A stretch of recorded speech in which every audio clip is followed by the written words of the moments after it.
খাসি জবাই হবে 5টা, প্রত্যেকটা গরুর সাইজের।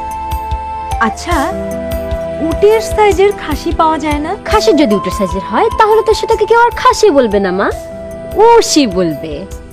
উর্শি, হাউ সুইট, একেবারে নূতন প্রাণী। উটের সাইজের খাসি হয় না সুলতানা রাজিয়া, যদি হতো আমি তাহলে তাই জবাই করতাম, গ্রামের মানুষকে বুঝিয়ে দিতাম ঈদ কাকে বলে। আচ্ছা স্যার, 5টা খাসির জন্য আলু লাগবে কি পরিমাণ? 5টা খাসির জন্য আলু লাগবে কি পরিমাণ? আলু লাগবে কি পরিমাণ সুলতানা রাজিয়া, 5টা খাসির জন্য আলু লাগবে কি পরিমাণ? খাসি জীবিত অবস্থায় না মৃত অবস্থায়?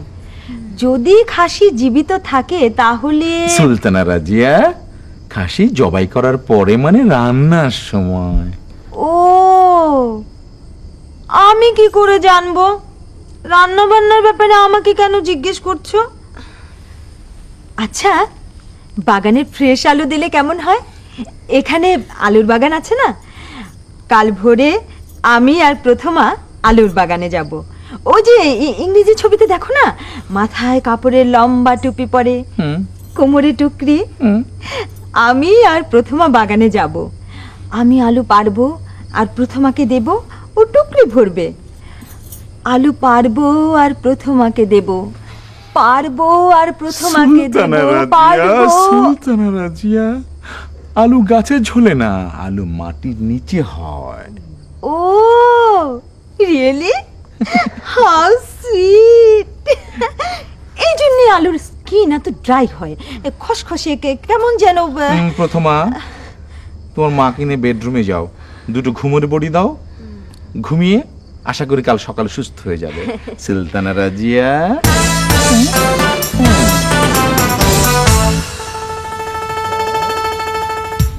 পুরো বিষয়টা একদম সিনেমা কায়দায় হবে। ঈদের রাতে উঠান ভর্তি মেহমান অপেক্ষা করবে, অপেক্ষা করছে, কিন্তু আমি আসবো না। ঘরের মধ্যে ঘাপটি মেরে বসে থাকবো, অপেক্ষা করছে, আসছি না, অপেক্ষা করছে, আসছি না।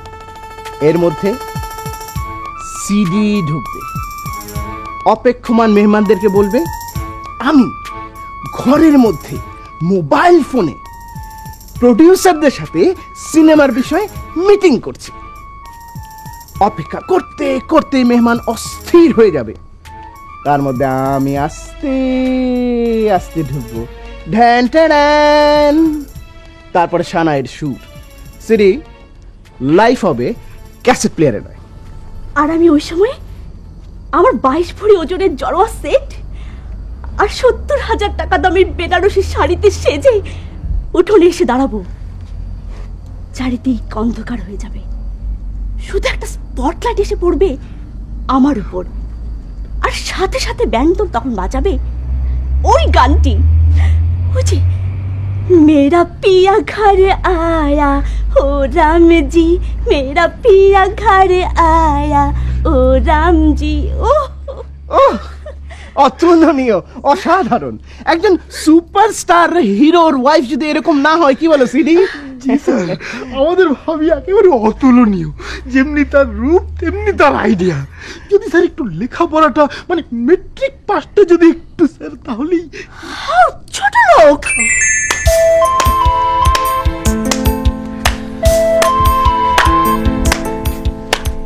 চমৎকার ভাইয়া, চমৎকার।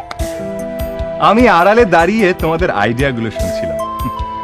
তুমি আর ভাবি এই যুগের শ্রেষ্ঠ জুটি। অনেকটা দিলীপ কুমার আর সাইরা বানুর মতো না? এক্স্যাক্টলি। How cute. এবারে ঈদে তোমাদের আয়োজন দেখে গ্রামের লোকজন ভরকে যাবে, আনন্দে আত্মহারা হয়ে উঠবে। কিন্তু ভাইয়া, আমি একটু জানতে চাচ্ছি, এসবের কোনো দরকার আছে? নিজের কষ্টের টাকা খরচ করে অন্যের সাথে অহেতুক প্রতিযোগিতায় নেমে খাওয়া দাওয়া আর গান বাজনার পেছনে এত টাকা খরচ করার কোনো প্রয়োজন আদৌ আছে কি? আছে আছে। আরে নিজের প্রতিদ্বন্দ্বীর সাথে প্রতিযোগিতায় হেরে যাওয়া মানে হচ্ছিল নিজের কাছে হেরে যাওয়া, নিজের অস্তিত্বের কাছে হেরে যাওয়া। আমি এত বড় একজন হিট হিরো আর ওই বেটা দৌলা কোথাকার না কোথাকার এক ভুয়া নেতা, সে এসে জাঁকজমকপূর্ণ অনুষ্ঠান করবে, হাজার হাজার মানুষকে খাওয়াবে, আর দুদিনে একদম গ্রামে আলোচিত হয়ে যাবে। এটাকে মেনে নেয়া আর একটা ফ্লপ ছবির কষ্টকে মেনে নেয়া এক।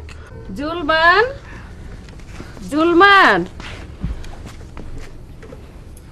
তোর বাবা আর দৌলার বাবা তাগো মধ্যে কোনো রেশারেশি ছিল না, তারা ছিল বন্ধু। তুই আর দৌলাও তো বন্ধু ছিলি, তো হঠাৎ করে এসব কি পাগলামি শুরু করলি? পাগলামি দৌলা শুরু করেছে আম্মা। আমি গুলশানে একটা ফ্ল্যাট কিনলাম, ঠিক তার 1 মাস পরে আমার ফ্ল্যাটের উল্টা দিকে দৌলা একটা ফ্ল্যাট কিনলো। হ্যাঁ, আমরা আমাদের পুরনো টয়টা এসি লিমিটেড গাড়িটা বদলে একটা পাজেরো V6 কিনলাম। দৌলত 3 দিনের মাথায় একটা লেক্সাস কিনে এনে আমাদের ফ্ল্যাটের সামনে দাঁড় করে জোরে জোরে হর্ন দিতে শুরু করলো। গত মাসে আমি আর স্যার গিয়ে একটা জার্মান শেফার্ড কুকুর কিনে নিয়ে আসলাম। দৌলা কয়েকদিনের মধ্যে 2টো গ্রে হাউন্ড কুকুর কিনে নিয়ে আসলো, তাও আবার স্যারের সাইজে, সরি আমার সাইজে। এর কোনো মানে আছে বলুন? অবশ্যই আছে। এর মাইনে হইল দৌলা আর জুলমান দুইজনই বদ্ধ পাগল।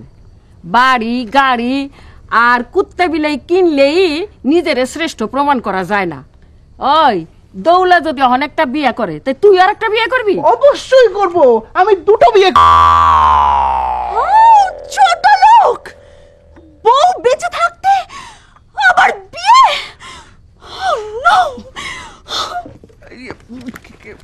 কারিনা